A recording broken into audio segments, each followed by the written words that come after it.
हम और हमारी वाइफ दोनों वाराणसी पहुँचे और वहाँ पर जाते ही एक ख्याल आया कि प्रभु भोलेनाथ की नगरी में सबसे पहले मानस मंदिर का दर्शन किया जाए। प्रभु की मूर्ति इतनी सुंदर थी और इतनी अच्छी लग रही थी कि हमें एक बात याद आ गई। मनु जाहि राचहु मिलहि सोबरु सहज सुंदर सावरो करुणा निधान सुजान सीलु स्नेहु जानत रावरो। और हमारी पत्नी जैसे जैसे मानस मंदिर में आगे बढ़ती गई, उन्होंने सबसे पहले राम काव्य देखा, जिसमें राम के काव्य को कई भाषाओं में उदाहरण किया गया है, जिसमें हिंदी, अंग्रेजी, बंगाली ढेर सारी भाषाएं थी। एहि भांति गौरी असीसी सुन सिय सहित हिय हरसी अली तुलसी भवानी पूजी पुनि पुनि मुदित मन मंदिर चली।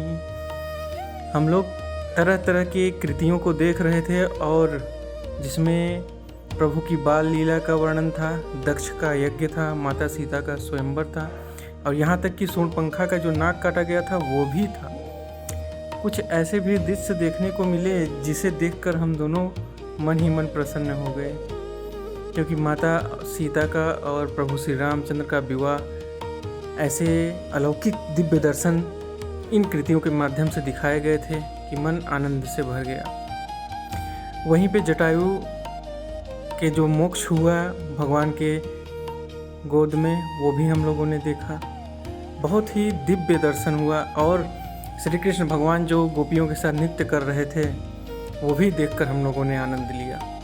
यहाँ तक कि कुंभकर्ण सो रहा था, उसको भी हम लोगों ने देखा कि भाई ये तो बहुत खतरनाक सो रहा है, लेकिन क्या करोगे, जागना तो पड़ेगा ही, क्योंकि अंत समय में भगवान श्री रामचंद्र जी ने ही उसे निपटाया है।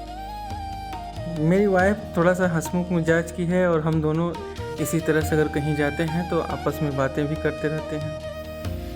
कितनी प्यारी झूलने वाली कृति बनाई गई थी हमारे श्री कृष्ण भगवान की, जिसे देखकर दिव्य स्वरूप के दर्शन से हमारा मन धन्य हो गया। हम दोनों एक दूसरे का सेल्फी भी लिए, कई सारे फ़ोटोज़ खींचे। लेकिन सबसे बड़ी बात यह है कि अगर आप बनारस में जाइए तो मानस मंदिर का दर्शन बिल्कुल अवश्य करिए। काशी विश्वनाथ हमारे प्रभु भोलेनाथ के दर्शन के बाद आप मानस मंदिर में जाइए और यहाँ पर इस भक्ति का आनंद लीजिए। मीरा के प्रभु गिरधर नागर राधा के मन मोहन